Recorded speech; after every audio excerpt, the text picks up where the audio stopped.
Hello, my dear friend. I hope this moment finds you well, and if not, then let's journey together towards a better understanding of our human experience. This discourse today is one that might shake your foundations a bit, but it's all in service of growth, and growth is never without its trials. Today, let's dive deep into the realm of Stoic philosophy and the lessons it might have for us regarding friendship and trust. Human nature. Such a fascinating topic.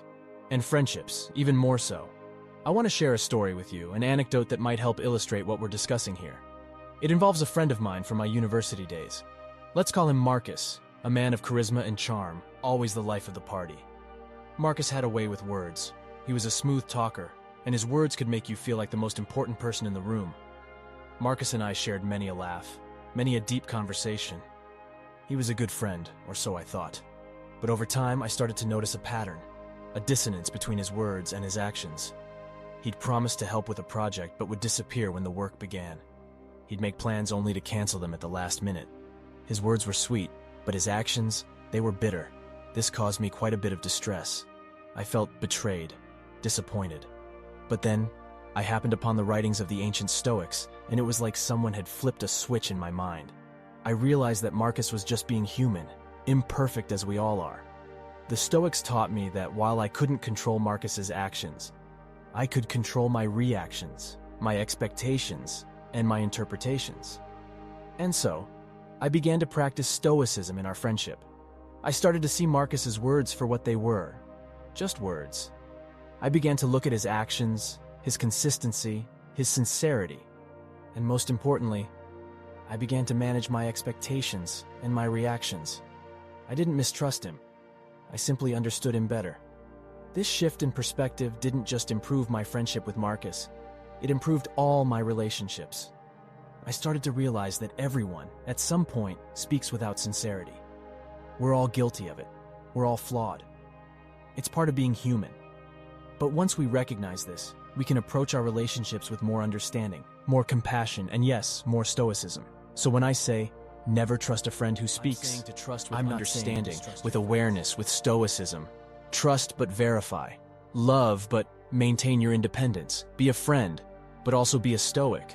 And remember, this isn't just about managing friendships, it's about managing your peace of mind, your happiness. You see, the Stoics believe that true happiness comes from within, from managing our emotions, our expectations, our interpretations. External circumstances, including our friends, are just that, external. They may influence us, but they don't define us. We define us. In the pursuit of this understanding, remember that your emotions and perceptions are your responsibility. That's a fundamental principle of Stoicism, and it's especially relevant here. When a friend's words hurt, disappoint, or betray you, it's natural to feel pain. But in that moment, Stoicism urges us to look inward, to recognize that it's not their actions, but our interpretations and reactions that cause our suffering. The Stoics, with their profound understanding of the human condition, implored us to maintain equanimity, a state of psychological stability and composure that remains undisturbed under all circumstances. It is a balance that is rooted in the innermost part of our being, undeterred by the tumultuous waves of the world around us. They urged us to perceive people not through the lens of our desires and expectations, but as they truly are, complex, flawed, and ever-changing beings just like ourselves. When we encounter a friend whose words seem to challenge our trust, we are prompted by this philosophy to look beyond our immediate reactions. We're reminded that we don't hold the reins to their actions or words, only our own. Yes, my dear friend, you hold the power.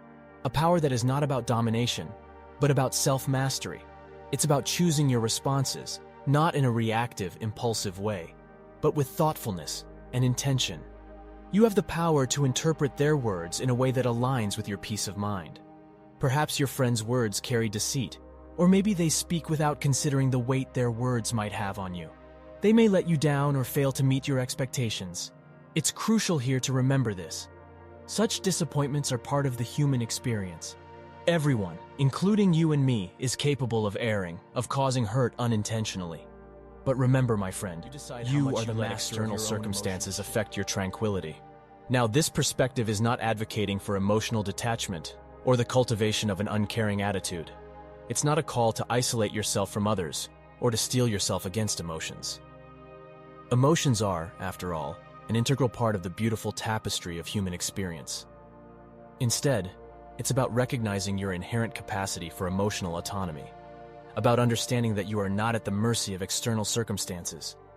Friendship, akin to any relationship, should ideally be a wellspring of joy, a support system, a companionship that enriches your life.